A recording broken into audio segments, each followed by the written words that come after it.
So here we have the new 2025 Buick Enclave. This one comes in the Avenir trim level. Ebony Twilight Metallic is the paint color. And then we do get the ebony leather interior. Now for the powertrain, like we have in the new Traverse and Acadia, we get the 2.5 liter turbocharged 4-cylinder engine, made it to an 8-speed automatic transmission. And with this one being a 25 model year, very, very sleek styling. Kind of goes with the new Envisions as well. Pretty much what Buick is doing across their entire lineup. Very elegant yet sleek design. LED headlamps along with LED daytime running lights. Love the big bold grille. It looks like they took some notes from BMW almost, but I like it on this particular vehicle. And again, just a very, very nice design here.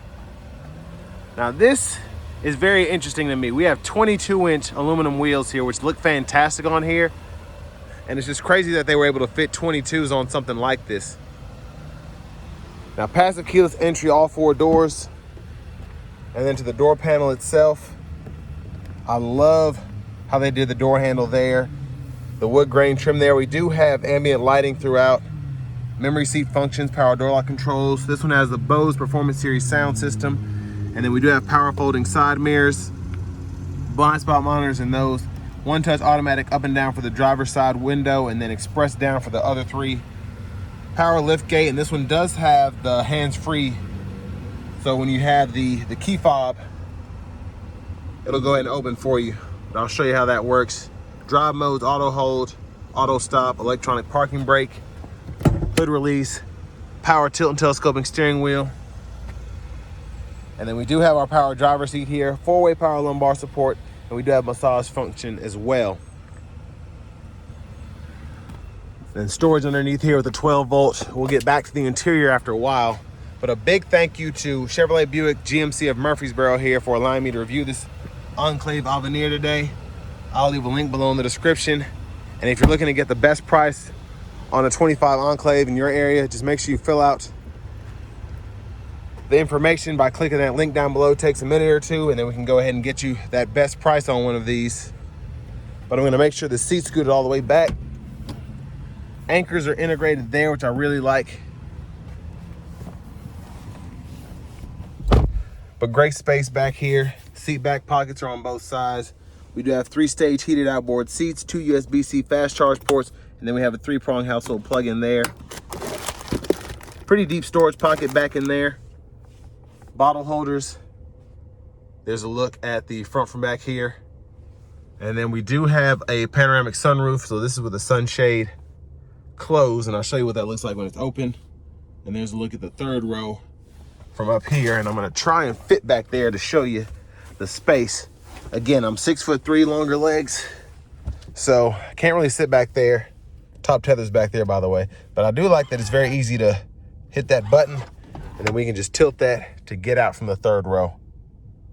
USB-C bottle holders there. And then I like how we have the vents integrated in the top there. But I mean, I can kind of sit back here in the 3rd row, but as you can see, the seats are actually pretty wide back here. So a smaller space to get through, you can if you want to. But for someone my size, it's not the easiest thing to do. But I do find it interesting that we do get the 3-passenger setup in the back, as opposed to having the smaller 2-seater configuration back there.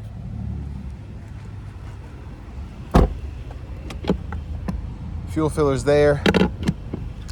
Now, because the hood is open, I don't know if this will work. So I'm gonna close this up, and then I'm gonna see. I'll tell you what, we'll look at the engine bay first. So there's that 2.5 liter turbo 4. And then we're gonna come back around to this side, and we're gonna see if we can get this tailgate to open using this function here. So you come around to the back, and it should illuminate as you get up on it, and then it's supposed to open. Let me try this again. Oh, I just noticed something else cool. I like how that's illuminated right there. LED lights, very neat. But yeah, it's looking like it's not gonna do it. It's a little iffy. But cargo space behind the third row is very good. Nice storage pocket there. We can power release the second row or power fold up and down the third row. And the seats do have to be up far enough to fold those flat. But you can do that when the second row isn't all the way back. But again, that works. It just, you never know. Usually I have to have the car off and then vehicle locked, and then it'll do it pretty well. But tow hitch integrated in there, dual exhaust. Quick look underneath the vehicle. And then as we come around to the rear passenger side, we can just fold that seat flat. Pretty easy to do if you want to fold that third row and the second row to maximize your storage. But I haven't really looked at this car before doing this review, so I'm kind of just going in slow-mo, trying to show you all everything. So that front passenger seat, again, massage function and 4-way power lumbar. Glove compartment there, decent size actually.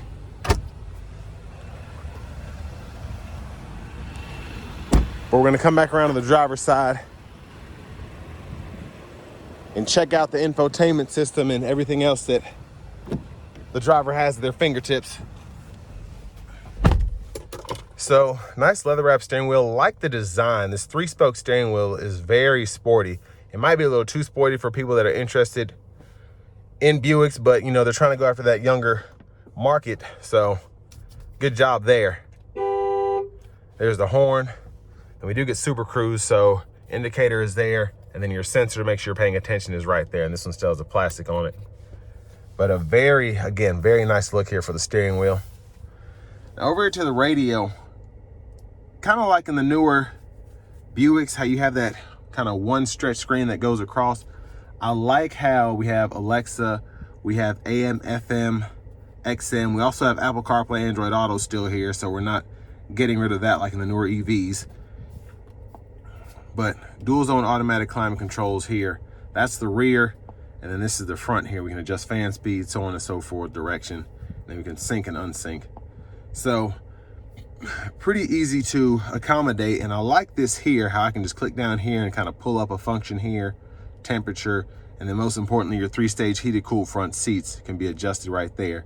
And then again, for your rear climate, it'll pull up that whole map. So really like how I can access everything I need to relatively easily, in my opinion.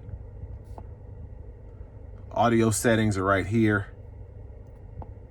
Again, for all of that. And then we do have the controls, which you can toggle the dome light, traction control, the auto high beams, the auto park assist.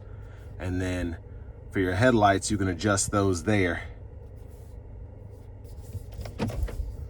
And then backup camera, we do get the bird's eye view. We have a front camera as well. Curbside and all of that. We also have access to Google Maps, so you can pull that up if you want to use that. You do have to have that subscription. Trying to get back to the settings. So for the settings, you can go in here. You have teen driver, rear seat reminder, buckle to drive, the Super Cruise lane change, and then a few other options here, including your ambient lighting if you want to fool with that, change the colors, the brightness, and all of that. And you can see it in the door handles.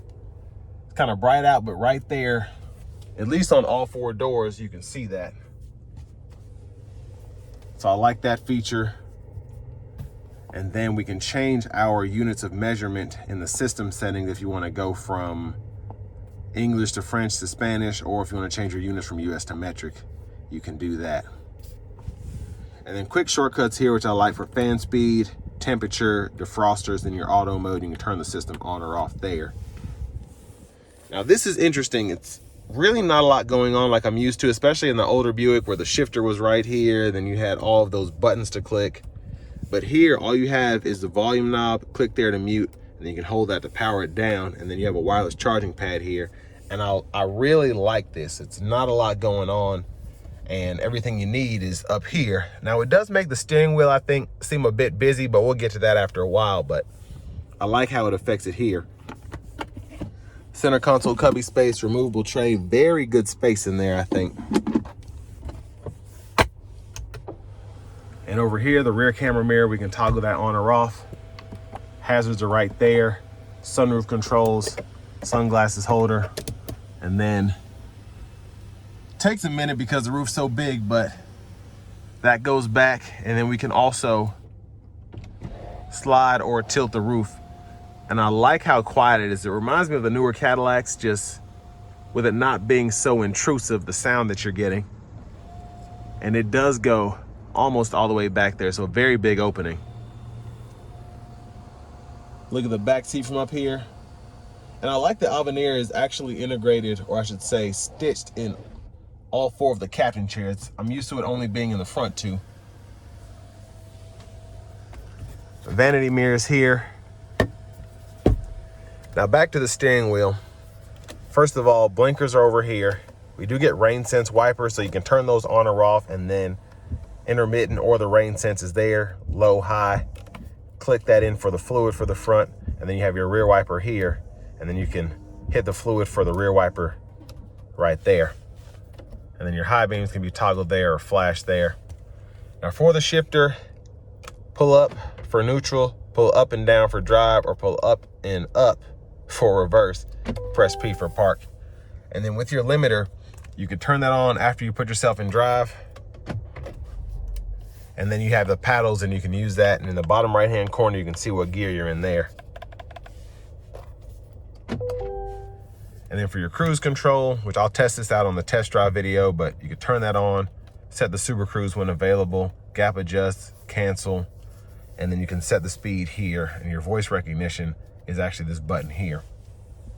And this is another thing that's interesting.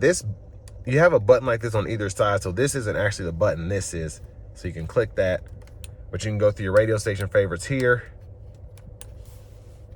And then you have your mute button here, and then phone button is there.